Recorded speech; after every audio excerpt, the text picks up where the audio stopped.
नमस्कार, मी Preeti, founder of doctors hub polyclinic. आजच्या आपल्या या डॉक्टर हब पॉडकास्टमध्ये आपण एका खास व्यक्तीशी भेटणार आहोत.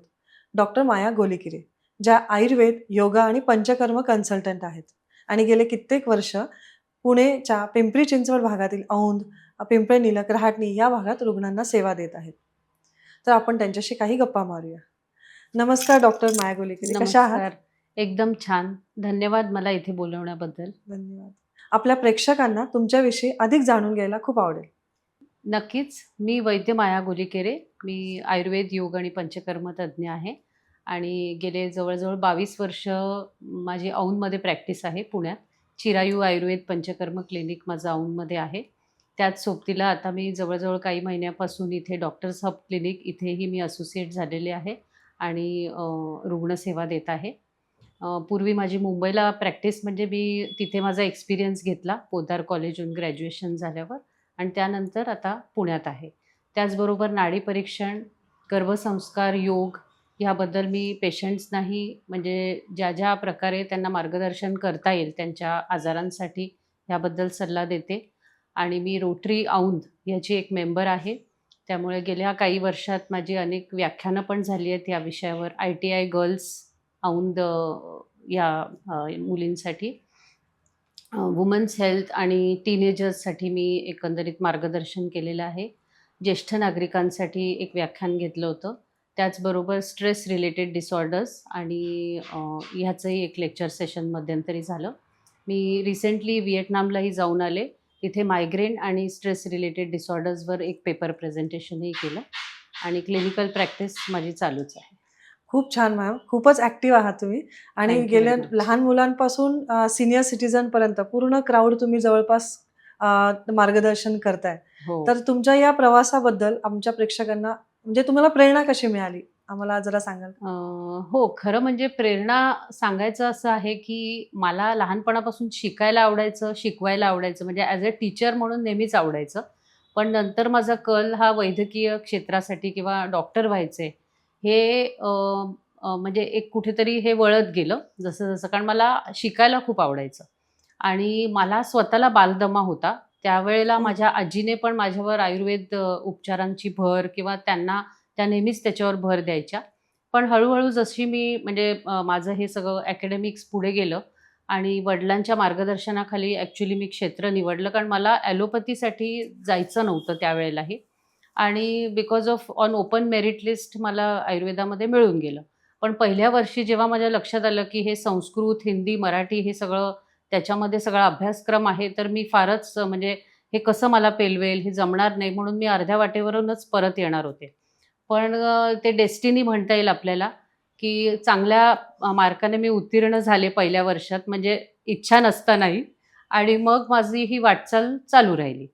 त्यामुळे आजवर जे मी नंतर आणि मी ग्रॅज्युएशन संपल्यानंतर सुद्धा जेव्हा मी तिथे ICUमध्ये नर्सिंग होम आणि सगळं RMOशिप किंवा प्रॅक्टिकल नॉलेजसाठी जेव्हा मी माझा एक्सपिरियन्स घेत होते, तेव्हा कुठेतरी मला असं मनाला वाटत होतं, की आपण आयुर्वेदामध्येच म्हणजे प्युअर आयुर्वेदिक प्रॅक्टिस करावी.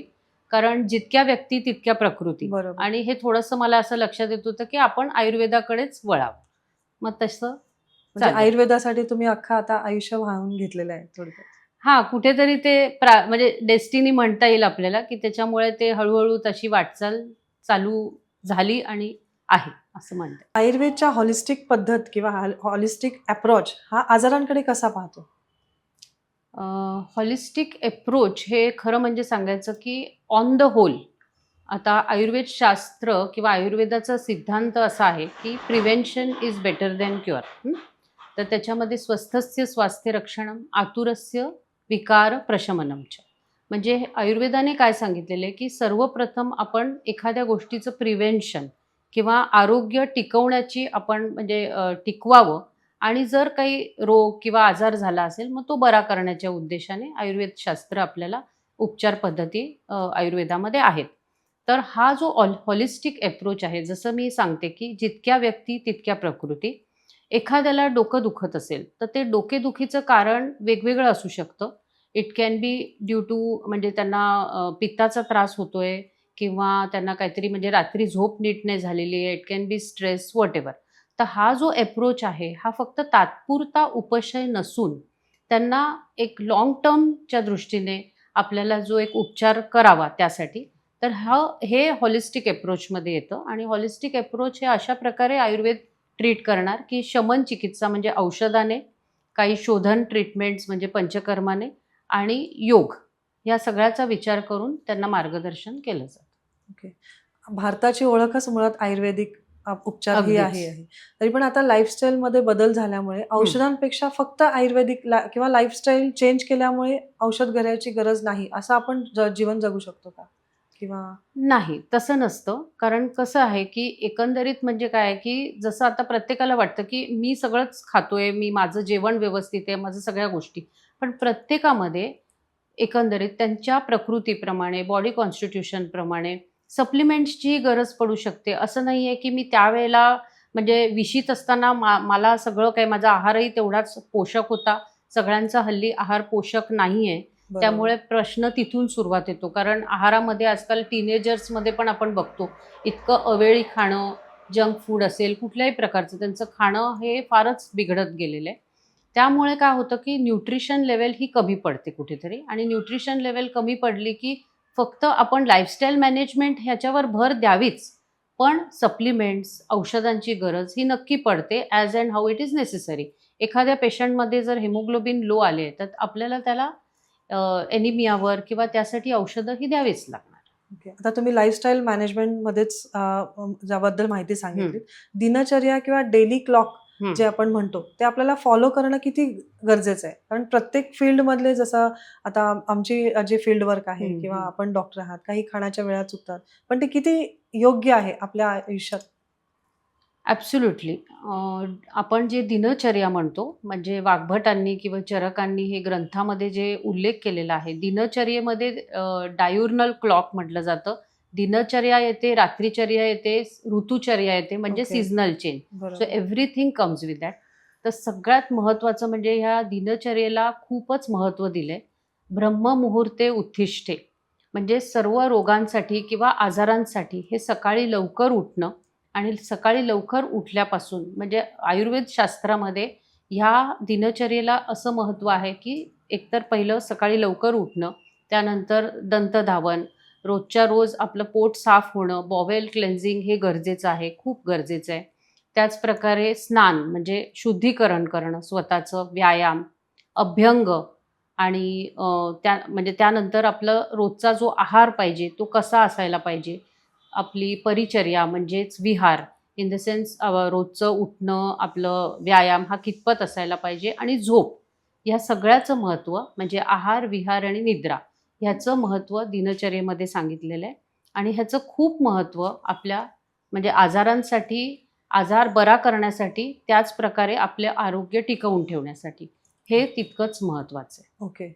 आता सोशल मीडियाच्या तर्फे किंवा हं, किती माध्यमांच्या तर्फे आपल्याला बरंच हा आहार आहार हवाय किंवा दुसरा आहार फॉलो करायचा आहे. असे बरेच बरोबर. सल्ले मिळतात. तर नक्की योग्य आहार म्हणजे नक्की कसला आहार? बरोबर. आजकाल तुम्हाला माहिती आहे, की लोकांना असं एकदम वाटतं, की नाही, नाही आपण डाएट करायला पाहिजे, बरोबर. वेट गेन झालेलं आहे. कारण बाहेरचं खाणंच एवढं होतंय. पोळी भाजी, वरण-भात, इतर आपल्याला जे पौष्टिक होलसम फूड आहे, ह्याच्यामध्ये योग्य प्रकारे, योग्य वेळेला खाणं होत नाही बऱ्याच लोकांचं. आणि कन्फ्युजन खूप आहे, की कन्फ्युजन खूप नक्की आहे. काय खायचं? त्यामुळे ते डाएट प्लॅनिंग एकदम रँडम विचार येतो, की नाही आपल्याला डाएट करायचंय. मग ते दीक्षित डाएट आहे, हे डाएट आहे, ते डाएट आहे. म्हणजे नाव द्यायचं नाहीये मला, पण ते त्यांच्या पद्धतीने डाएट काहीतरी सुरुवात करतात. जे ॲक्चुअली स्पीकिंग शास्त्रोक्त पद्धतीने किंवा शास्त्रामध्ये वेगवेगळ्या आपल्या टेक्स्टमध्ये सांगितले, की हिताहार आणि मिताहार. म्हणजे हित म्हणजे जे प्रत्येकाच्या बॉडी कॉन्स्टिट्यूशनसाठी त्यांना जो योग्य आहार आहे, ओके. त्याला हित म्हणतात, हित आहार. मित आहार म्हणजे आहार जो मॉडरेशनमध्ये आहे, which is considered to be in moderation. आणि शास्त्र सांगतं, की तुम्ही नेहमी आपल्या जठराच्या किंवा आमाशयाच्या म्हणजे खाणं जे तुमचं पाहिजे ते 1/4 त्याच्यामध्ये जागा ठेवायला पाहिजे. म्हणजे आवडलं, आपल्याला श्रीखंड आवडलं, आपल्याला बासुंदी आवडली म्हणून अगदीच पोटभर किंवा एकदम म्हणजे पोटात जागा राहणार नाही इतपत खाणं हे नेहमीच अयोग्य आहे. त्यामुळे हा जो हिताहार, मिताहार आणि 1/4 विवर्जित. ओके. त्याच प्रकारे सगळ्यात महत्त्वाची गोष्ट म्हणजे, की नेहमीच मन लावून खाणं. हे बरोबर. तितकंच महत्वाचं आहे. आपण घाईघाईत खातो, एकदम नीट न चावता खातो, तर ह्या सगळ्याचा परिणाम आपल्या शरीरावर आणि मानसिक आरोग्यावर सोशल नक्कीच मीडिया होतो. विरहित खाणं. एक्झॅक्टली. तर हे खूप महत्वाचं आहे. आयुर्वेद शास्त्रही सांगतं, की तुम्ही जेवताना टीव्ही बघू नका किंवा काहीतरी आता स्क्रोल करताय, Insta रील्स बघताय, ह्या प्रकारे असं बघत-बघत खाणं हे फार चुकीचं आहे. आपल्याला म्हणजे चावून खाणं, जे खातोय ते ताटात बघावं. आजकाल मुलं असो, कुठल्याही एज ग्रुपचे असो, ताटात बघत नाहीत. त्यात त्यांना ती भाजी कुठली असली तरी अशी म्हणजे नावडतीच वाटते. And always there is a craze for pizza, burger म्हणजे टेस्ट हे आणि जे जंक टेस्ट आणि फूडसाठी. क्वांटिटी मोबाईल असल्यामुळे कळतच नाही बऱ्याच वेळेला. एक्झॅक्टली. टेस्ट, क्वांटिटी हे सगळं मॅटर करतं. त्यामुळे सुस्निग्ध म्हणजे ज्याच्यामध्ये आपण जेव्हा डाएट म्हणतो, तेव्हा त्याच्यामध्ये लोकांना हल्ली वाटतं, की तूप, तेल हे सगळंच पूर्ण बंद पाहिजे. तसं नाही. आयुर्वेद शास्त्र सांगतं, की स्निग्धांश म्हणजेच तेलाचं प्रमाण योग्य प्रमाणात, तुपाचं प्रमाण योग्य म्हणजे गाईचं तूप, हे सगळं योग्य प्रमाणात यायला पाहिजे. तसंच मधुरम म्हणजेच की तुपाचा अंश, तेलाचा अंश हे आपल्या जेवणात असायला पाहिजे. Okay. Gas, acidity, PCOD, weight gain किंवा आजकाल जो कॉमन वर्ड आहे स्ट्रेस, हं. ह्याच्यात आयुर्वेद कसा मदत करतो? तर सर्वप्रथम म्हणजे जेव्हा आपण ॲसिडिटीचा विचार करतो किंवा गॅसेसचा विचार करतो, हा सगळ्यात इम्पॉर्टंट म्हणजे आपण जो आहार, जसं आता आपण हिता आहार, मिता आहाराबद्दल बोललं, तर आपल्या खाण्यामध्ये जर खूप तिखट प्रमाणात आहे, कारण षड्रस म्हणजे मधुर, आम्ल, लवण, कटू, तिक्त, कषाय हे जे षड्रस असतात, हे प्रत्येकाच्या आहारामध्ये योग्य प्रमाणात येतीलच असं नाही. काही जणांना तिखट खूप आवडतं, आंबट आवडतं, पाणीपुरी असेल, चाट असेल किंवा आंबवलेले पदार्थ. तर हे जेव्हा खाल्लं म्हणजे खाण्याचं प्रमाण जास्त होतं, त्यावेळेला नाही म्हटलं तरी पोटामध्ये किंवा जठरामध्ये आम्लपित्त तयार होतं. म्हणजे पित्ताचं प्रमाण वाढतं आणि त्यामुळे ॲसिडिटी होणं किंवा आहार न पचणं आणि हा जो अपचित आहार आहे, तो बाहेर व्यवस्थित जो अपचित व्यवस्थित टाकला जात नाही, त्याच्याने जे ब्लोटिंग होतं, गॅसेस होतं, हे सगळं आहार आपण कशा पद्धतीत खातो आणि पचन संस्थान आपलं जे मंदावतं ह्याच्यामुळे, म्हणजेच आपण रोगो सर्वे अपि मंदाग्नौ असं म्हटलं जातं, की सर्व रोगांचं कारण हे मंदाग्नी आहे. तर अग्नी जी आपली जाठर अग्नी किंवा डायजेस्टिव्ह फायर म्हटलं जातं, हे जेव्हा मंद प्रमाणात किंवा मंद होतं ह्या वेगवेगळ्या फॅक्टर्समुळे, तर त्याचं कारण म्हणून आपली जी चयापचयाची गतीसुद्धा आहे, बरोबर. मेटाबॉलिझमवर परिणाम होतो आणि मेटाबॉलिझमवर परिणाम झाल्यामुळे मेनली थायरॉईड असेल किंवा इतर काही प्रॉब्लेम, पी-सी-ओ-डी, वेट गेन हे सगळे प्रॉब्लेम्स दिसतात आणि सगळ्यात महत्त्वाचं स्ट्रेस, ज्याबद्दल तुम्ही आता एक त्याला सांगितलं, की स्ट्रेसमुळे सुद्धा आपली भूक मंदावते. आपल्याला खाण्याची इच्छा नको वाटते किंवा त्या वेळेला आपण खात नाही. आपलं काम कंप्लीट करायचंय, त्या वेळेला आपलं काम व्हायला पाहिजे, त्याचं महत्त्व इम्पॉर्टंट आहे. म्हणून आपण जेवणाची वेळ टाळतो. मग जशी ती भूक वेळ टळली मंदावते तसं जास्त खाणं पण जातं का बरोबर. स्ट्रेसमुळे? हां. हो, तेही होऊ शकतं. पण हे इंटर रिलेटेड आहे. स्ट्रेसमुळे आपल्या अग्नीवर पण म्हणजे विपरीत परिणाम होतो आणि त्याच प्रकारे आपल्याला पोट डब्बं झालं असेल, तर पोटात गॅसेस वगैरे झाले असतील, तर नक्की आपण कॉन्सन्ट्रेट करू शकत नाही. आपल्याला पोट दुखायला लागलंय, पोट जड वाटतंय. So it has an dual म्हणजे इफेक्ट जो होतो, हा ओके. नाही म्हटलं तरी शारीरिक आणि मानसिक ॲस्पेक्ट ह्याच्यावर होतोच. ओके. अगेन जशा या गोष्टींवरती ट्रीटमेंट आहे, तसं हेअर फॉल किंवा बाकी स्किन डिसीजेस असतात, त्यावरती आयुर्वेद उपचार आहेत आणि तो पूर्णपणे बरा होऊ शकतो. Yes, definitely. आता जसं तुम्ही मला वेट गेन किंवा पी-सी-ओ-डी बद्दल विचारलं किंवा हे सगळं आहाराशी का रिलेटेड आहे? कारण आहारापासून आपल्याला न्यूट्रिशन मिळतं किंवा पोषण मिळतं प्रत्येक व्यक्तीला. तर हे जे पोषण मिळतं आणि आहारापासून आहार रस म्हणजे आयुर्वेदाने सांगितले, की जेव्हा हा अग्नी जो आहे, तो कन्व्हर्जन करतो. इन शॉर्ट सांगायचं म्हणजे आहारापासून आहार रस. सो हा जो रसधातू आहे, सप्तधातू पुढे रस, रक्त, मांस, स्मेद, अस्थि, मज्जा, शुक्र हे 7 प्रकारचे जे धातू असतात, हे सर्व शरीराचं पोषण करतात. आणि त्यामुळे जेव्हा हे धात्वाग्नी मांद्य म्हणजेच डायजेस्टिव्ह फायर आपलं लो झालेलं आहे, तेव्हा ह्याचं पोषण योग्य प्रकारे होत नाही. So when it comes to hair fall जसं तुम्ही आता म्हणालात किंवा स्किन, हे आपलं रस आणि रक्ताशीच रिलेटेड आहे. जर रसक्षय झालेला आहे म्हणजेच काय, की रस आपलं आहार रस कमी प्रमाणामध्ये तयार होतोय, व्यवस्थित तयार होत नाहीये, तर आपल्याला लवकर थकवा जाणवणार, फटीग जाणवणार. त्याचबरोबर ते पोषण जे केसांना मिळायला पाहिजे, स्किनला मिळायला पाहिजे ते होत नाही. सो न्यूट्रिशनल डेफिशियन्सी आपल्याला हम्म. करेक्ट करणं गरजेचं आहे. हेअर केअर, स्किन केअर म्हणून लोकं आजकाल इन्स्टावर रील्स बघतात, कॉस्मेटिक आणि त्यासाठी अगदी वेगवेगळे मॉलमध्ये प्रॉडक्ट्स. सुद्धा आयुर्वेदिकच्या हो, नावाने भरपूर भरपूर. प्रोडक्ट्स अवेलेबल इझिली असतात. एक्झॅक्टली. तर मला हेच म्हणायचं की प्रॉडक्ट्स खूप अवेलेबल आहेत आणि प्रॉडक्ट्स घेतले जातात कारण त्याची ॲड पण तेवढी होते. पण महत्त्वाचं गोष्ट काय की तुमचं आरोग्य आणि इंटरनल हेल्थ हे पण तुम्ही आधी त्याला महत्त्व देणं गरजेचं आहे. राईट फ्रॉम डार्क सर्कल्स असो, स्किन केअर असो, ह्याच्यासाठी जेव्हा तुम्ही इंटरनल हेल्थ आणि न्यूट्रिशनल करेक्शन कराल, तेव्हा त्याचा इफेक्ट तुम्हाला स्किन आणि हेअरवर नक्कीच दिसणार. पंचकर्म आपण ऐकतो किंवा आयुर्वेदिक ट्रीटमेंट असते तिथेच पंचकर्म हा जस्ट सेम वर्ड तिथे वापरला जातो. तर ते नेमकं कुणासाठी, कधी आणि नक्की काय आहे त्याच्याबद्दल माहिती द्या. हो, तर पंचकर्माबद्दल एक थोडक्यात असं सांगायचं, की आयुर्वेद जेव्हा उपचार करतं, तेव्हा पहिली पहिली गोष्ट म्हणजे आपण आजार होऊ नये किंवा वेलनेस हा आपले म्हणजे विचार सर्वप्रथम असतो आयुर्वेदाचा.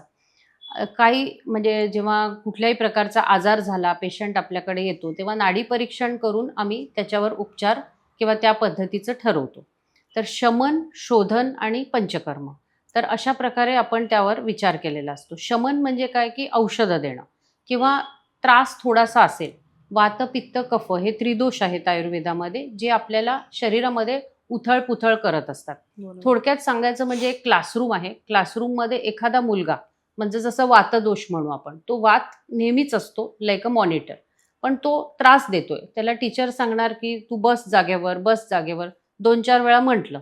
पण तरीसुद्धा बाकीच्या मुलांना एखादा त्रास देणारा व्यक्ती इतका जास्त प्रमाणात त्रास देतोय, की त्याला शेवटी आपल्याला वर्गाच्या बाहेर थांबवावं लागतं. So that it is rectified किंवा ते बाकीचेही बॅलन्समध्ये येतात. तर तशाच प्रकारे इनडायरेक्टली सांगायचं म्हणजे, की जेव्हा हे दोष कमी प्रमाणात असतात, तेव्हा आपण त्याला औषधं देतो, मेडिसिन्स देतो.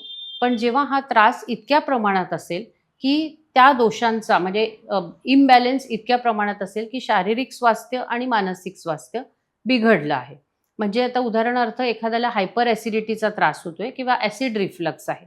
ते पित्ताचा त्रास इतका होतोय, की डोकेदुखीचा त्रास होतोय, पेशंटला अधून-मधून उलट्या होतायत. त्याचा अर्थ ऑलरेडी ते पित्त इतकं वाढलंय, की बॉडी इज गिव्हिंग सायन्स, की तुम्हाला ते पित्त शरीरातून बाहेर काढणं गरजेचं आहे. बरोबर. त्यावेळेला आम्ही पंचकर्म प्रोसिजर्स म्हणजे वमन, विरेचन, नस्य, रक्तमोक्षण, बस्ती म्हणजे या थोडक्यात असे 5-6 प्रोसिजर आहेत 5 जे. मेन प्रोसिजर्स आहेत. अलाइड प्रोसिजर्स म्हणजे शिरोधारा, पोटली वगैरे असे वेगवेगळे ट्रीटमेंट्स करतो, जेणेकरून पेशंटला पूर्ण होलिस्टिक अप्रोचमध्ये उपशय मिळू शकतो. साधारण किती दिवस हा आणि किती वेळ लागतो या हो, पंचकर्मासाठी? पहिलं म्हणजे पंचकर्माविषयी लोकांना असं असतं, की मला पंचकर्म करायचं, मला पंचकर्म करायचे. तर असं नसतं, की दुसऱ्यांनी पंचकर्म केलं म्हणून पंचकर्म करायचे. ओके. ऑल्सो पंचकर्मातले सगळे 5 कर्म एखाद्याने करायलाच पाहिजे असं नसतं. व्यक्तीप्रमाणे, ऋतूप्रमाणे म्हणजे आता सीझनल जसं आता आम्ही वसंत ऋतूमध्ये आमचे वमनाचे आता माझ्याकडे पेशंट्स चालू आहेत. तर वमन घडवतो कारण वमन हे वासंतिक वमन हे आता पित्ताचा त्रास जो होतोय, हायपर ॲसिडिटीचा त्रास, मायग्रेन असेल, अस्थमॅटिक अटॅक्स असतात, याच्यासाठी खूप उपयोगी आहे वमन.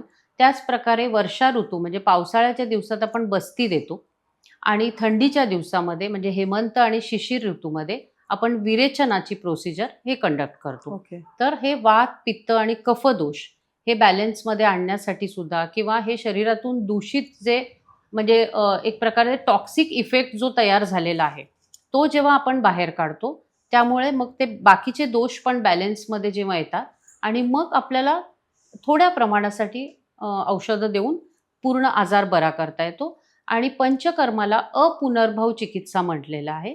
म्हणजेच काय, की पुन्हा-पुन्हा होणारा त्रास हा आपल्याला त्याच्यावर रोख घालण्यासाठी किंवा तो होऊ नये आजार म्हणजे त्रास देऊ नये म्हणून पंचकर्माचा उपयोग होतो. ओके. बऱ्याच आपण पॉइंट कव्हर केले त्याच्यामध्ये किंवा बऱ्याच टॉपिकवर तुम्ही माहिती दिली.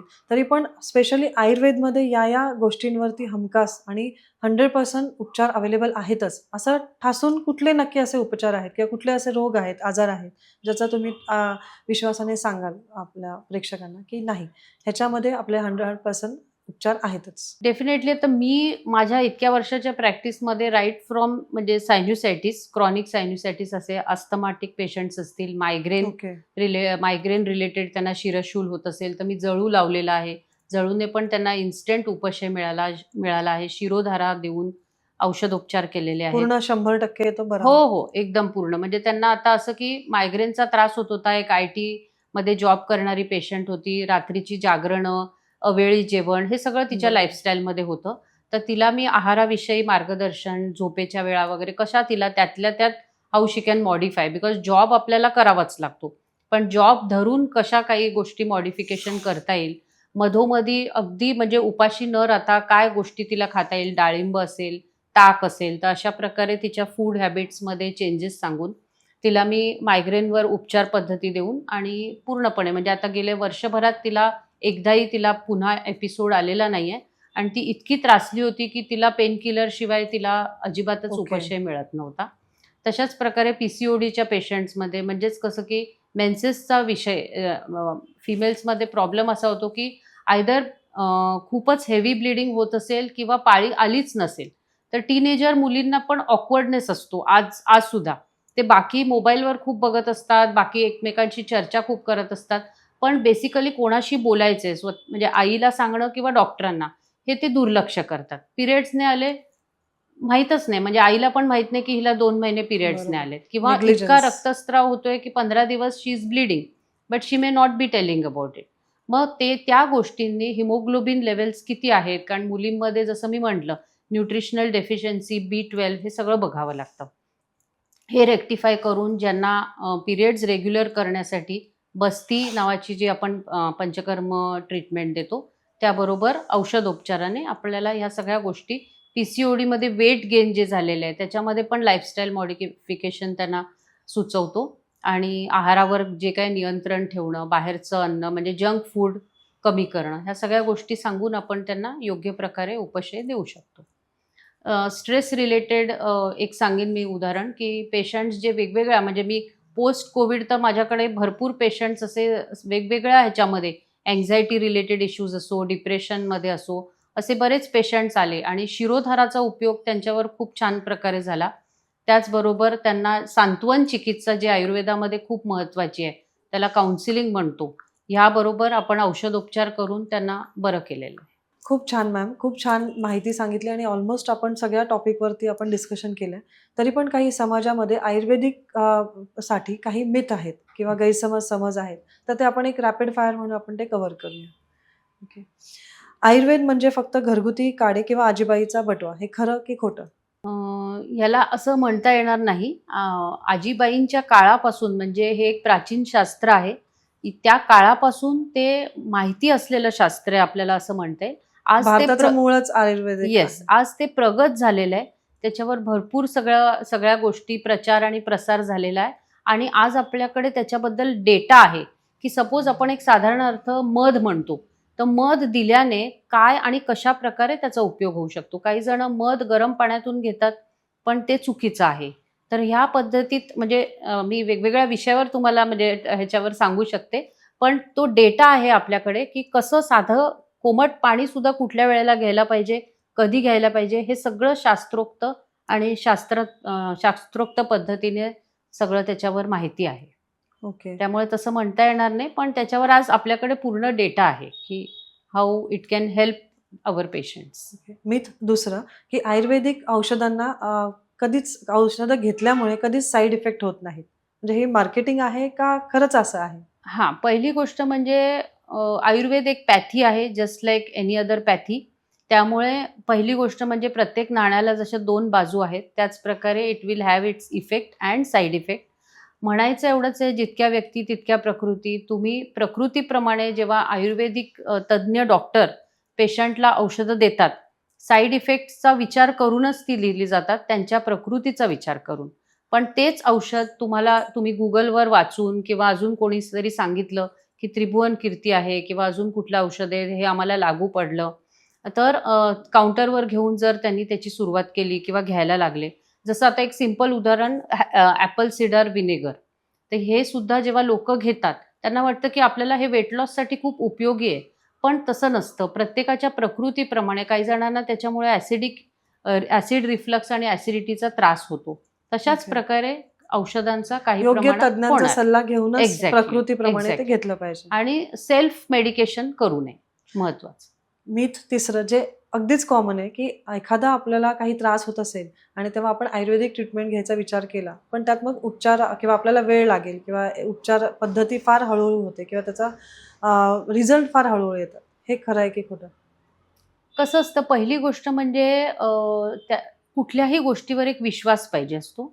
शास्त्रावर विश्वास पाहिजे असतो. आज माझ्याकडे जे पेशंट्स इतक्या वर्षापासून येतात, तर मी बघते की त्यांच्या फॅमिली मेंबर्समध्ये पण असं असायचं की जेव्हा ते माझ्याकडे आले, आता फॉर एक्झाम्पल एक पेशंट होती किडनी स्टोनची, पण ते नंतर म्हणजे तिला पोट दुखून ती माझ्याकडे आली होती. त्या पोटदुखीवर मी तिला लगेच तिचं ते सिम्प्टम्स बघून लगेच सोनोग्राफीसाठी पाठवलं.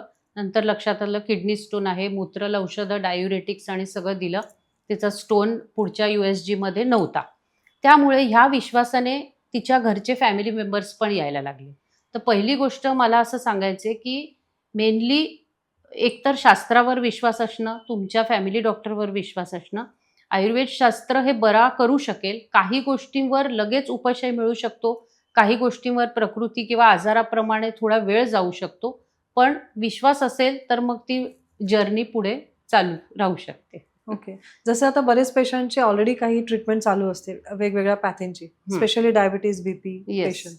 तर त्याच्यामध्ये जर त्यांनी आयुर्वेदिक ट्रीटमेंट घेण्याचा विचार केला, तर त्यांना बाकीच्या पॅथीची औषधं बंद करावी लागतात, की आयुर्वेदिक ट्रीटमेंट सुरू करू शकतात ते? नाही, आता डायबिटीज, ब्लड प्रेशर वगैरे असे जेव्हा मेटाबॉलिक डिसऑर्डर्स ऑलरेडी सेट झाले आहेत, त्यावेळेला आम्ही त्यांना शक्यतो सांगतो, की तुम्ही ॲलोपॅथीची औषधं बंद करू नका. तुम्ही चालू ठेवून आपली औषधं, आमची औषधं चालू करा आणि मग आम्ही त्यांना मॉनिटर करतो, की कशाप्रकारे त्यांच्यामध्ये प्रगती झालेली आहे. पण उदाहरणार्थ मी एक सांगेन, माझ्याकडे एक पेशंट आले होते ज्यांना बीपीचं औषध चालू नव्हतं. ते माझ्याकडे आले होते तेव्हा त्यांचं बीपी 160/100 असं आलं होतं, सिस्टॉलिक, डायस्टॉलिक. मी त्यांना शिरोधारा, जटामासी, ब्राह्मीसारखे काही कल्प आणि असे चालू करून त्यांना थोडंसं त्यांचं काउन्सिलिंग करून, काही लाईफस्टाईल मॉडिफिकेशन करून मी त्यांचं मॉनिटर करायला लागले. सो एव्हरी वीकमध्ये मी त्यांना बोलवत होते अँड बीपी नॉर्मलाइज झाले. आज जवळ-जवळ 1 वर्ष झालंय. Everything is fine. सो त्यांना औषधं नाही चालू केलेली आहेत आतापर्यंत. मीच 6वं, पंचकर्म म्हणजे फक्त बॉडी मसाज. हे खरं की खोटं आहे? हां, तुम्ही खूप छान प्रश्न विचारला. कारण हा प्रश्नही काही जणांना काही जण मला विचारतात फोनवर, की मला पंचकर्म करायचंय. नंतर असं लक्षात येतं, की त्यांना फक्त मसाज घ्यायचा आहे. तर पहिली गोष्ट म्हणजे स्नेहन, जसं मी म्हटलं, की दिनचर्येमधला हा एक भाग आहे. स्निग्धांश आपल्याला म्हणजे वाताचा अंश जो वाढतो आणि शरीरामध्ये अनेक सुरकुत्यांपासून आपली स्किनसाठी, ब्लड सर्क्युलेशनसाठी, सपलनेससाठी, डायजेशनसाठी अभ्यंग हे गरजेचं आहे. वेगवेगळ्या सीझनप्रमाणे आम्ही तेलांचा उपयोग करतो. जे अभ्यंग गरजेचं आहे स्नेहन आणि स्वेदन. पण स्नेहन, स्वेदन म्हणजे पंचकर्म नाही. पंचकर्म हे आतून आपण स्नेहन करतो. तुपाचा म्हणजे घृतपान म्हणतात त्याला. तूप देतो किंवा तेल देतो आणि त्यानंतर पोट साफ होण्यासाठी क्लेन्झिंग प्रोसेस जी करतो, मग ती बस्तीद्वारा असो, वमन विरेचन असो, हे मेन पंचकर्मामध्ये आलं. आणि प्रत्येक पंचकर्माच्या आधी आपण पूर्वकर्म म्हणून अभ्यंग करतो, म्हणजे स्नेहन करतो. सो ही आयुर्वेदिक ट्रीटमेंट ही फक्त हं. मुलांसाठी फक्त मोठ्यांसाठीच आहे की मुलांसाठी किंवा सगळ्यांसाठीच आहे का?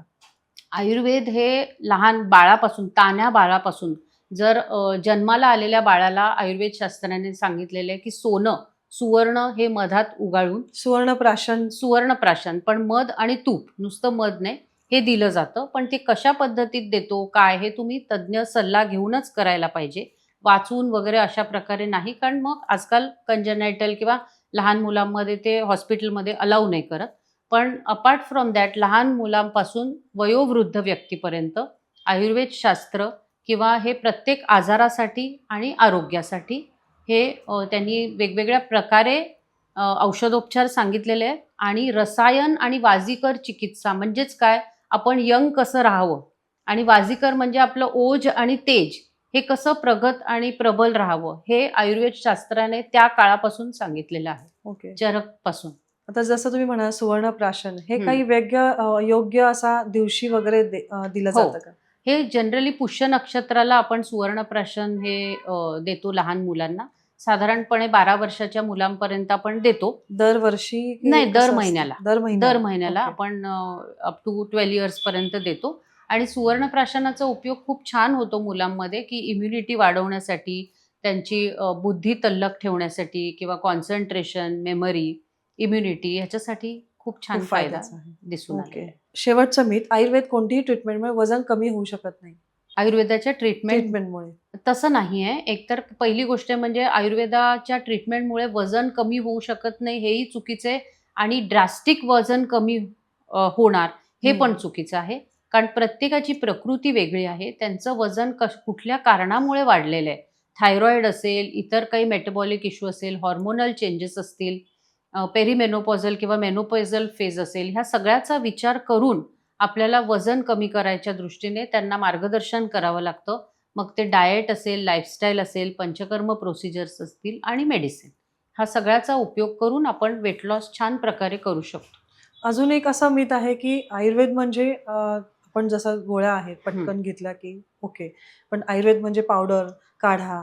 सो ते नको घ्यायला अशी हं. एक मानसिकता असते. तर आयुर्वेदमध्ये प्रत्येकच गोष्ट असं पावडर आणि काड्या काड्या असतात, की काही औषधी छोट्या प्रमाणात पण नाही, असतात. आता काय झालंय, खूप गोष्टींमध्ये बदल झालेला आहे. तर त्यामुळे आता सिरप फॉर्ममध्ये लहान मुलांना देताना ज्वर म्हणजे तापाचं औषध जे आहे किंवा आता लहान मुलांना पोटदुखीचं अँटीस्पाझमोडिक, तर आपण लिक्विड फॉर्म्स पण आलेले आहेत, सिरप आलेले आहे डायरियासाठी. ओके. त्याच प्रकारे म्हणजे चूर्ण फॉर्म आणि असंच नाहीये, कॅप्सूल, टॅबलेट आणि ह्याच्यामध्ये म्हणजे ह्याच्या सिरप फॉर्ममध्ये फॉर्म पण आहेत तर आहेत. अवेलेबल. आणि ते कसं आहे, की पेशंट्सना जसं आता आईला लक्षात आलं, की ह्याचा उपयोग होतो.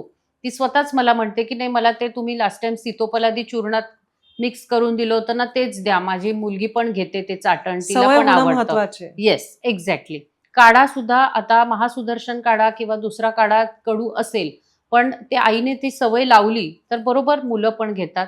जंताचं औषध द्यायला लागतं अधून-मधून मुलांना. मानसिकता बदलण्याची गरज आहे. Exactly, exactly. ओके. अजून एक मिथ आहे, की रात्री दही खाऊ नये किंवा दूध, दही एकत्र घेऊ नये. तर त्याच्याबद्दल काय सांगाल?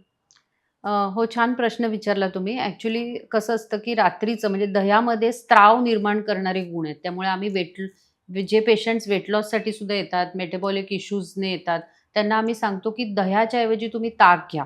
ताक हे आयुर्वेदाने अमृत मानलेलं आहे आणि ताकामध्ये जे गुण आहेत, कारण त्याच्यावर जो अग्निसंस्कार होतो, म्हणजे आपण जेव्हा रवीने घुसळतो, त्यामुळे दह्याचं जे ताक करतो, ते ताकामध्ये जे गुण आहेत, ते इव्हन वजन कमी करायला, जलोदर म्हणजे ॲसायटिसच्या पेशंटसाठी किंवा बऱ्याच गोष्टींसाठी उपयोगी आहे. त्याचबरोबर रात्री दही खाऊ नये किंवा दही खाण्याचे सुद्धा वेगवेगळे म्हणजे आयुर्वेद शास्त्राने त्याची प्रथा सांगितलेली आहे, की दह्याबरोबर तुम्ही काळी मिरी घ्या किंवा गूळ घ्या आणि सीझनप्रमाणे दह्याचा उल्लेख आहे, की कशाप्रकारे खावं. पण दह्याच्या ऐवजी ताक हे उन्हाळ्याच्या दिवसात पण आता उत्तम आहे. त्याचबरोबर गरम पाणी आणि मध हे नेहमीच लक्षात ठेवायचं, की एकत्र घ्यायचं नाही. मध वेगळं आणि कोमट पाणी वेगळं हे असं घ्यायला पाहिजे. Thank simple. You so much madam. तुम्ही खूपच सगळ्या विषयांवरती खूपच छान माहिती दिली. सगळ्या बहुतेक प्रश्नांची आमची क्लॅरिटी मिळालेली आहे. तरी आमच्या प्रेक्षकांना तुम्ही काय सल्ला द्याल? मलाही खूप छान वाटलं थोडक्यात, कारण आता इतक्या वर्षाचा अभ्यास आणि इतक्या वर्षांचं सगळं क्लिनिकल प्रॅक्टिस हे आपल्याला मांडता येणं शक्य होत नाही. पण तरीसुद्धा मी एक प्रेक्षकांना सल्ला देईन, हा एक भगवद्गीतेचा श्लोक आहे आणि आयुर्वेदामध्ये पण त्याचं महत्त्व आहे. युक्त आहार विहारस्य, युक्त चेष्टस्य कर्मसु, युक्त स्वप्न अवबोधस्य, योगो भवति दुःखाः. तर ह्याचा एक थोडक्यात अर्थ सांगते, की युक्त आहार म्हणजे थॉटफुल ईटिंग, युक्त आहार विहारस्य म्हणजेच काय, की कशाप्रकारे आपण आपला व्यायाम रोजच्या रोज दैनंदिन व्यायाम करणं. युक्त स्वप्न अवबोधस्य म्हणजेच काय, की झोप योग्य वेळेला आणि योग्य प्रकारे म्हणजे योग्य प्रमाणात झोप होणं. हे सगळं आपल्या आरोग्यासाठी खूपच महत्त्वाचं आहे. त्याच्याने आपण आपलं आरोग्य चांगलं टिकवून ठेवू शकतो आणि त्याच प्रकारे आजार दूर ठेवू शकतो. आणि हे लाईफस्टाईलमध्ये आपल्याला खूप गरजेचं आहे. तर धन्यवाद आणि जय आयुर्वेद आणि धन्यवाद मला इथे बोलवण्याबद्दल. धन्यवाद मॅम. डॉक्टर माया गोलीकरे हे आपल्या डॉक्टर हबच्या पिंपरी निलख शाखेमध्ये अवेलेबल आहेत. तर तुम्हाला त्यांच्याशी संपर्क करायचा असेल किंवा अपॉइंटमेंट घ्यायची असेल तर खाली दिलेल्या नंबरवरती संपर्क साधा. धन्यवाद.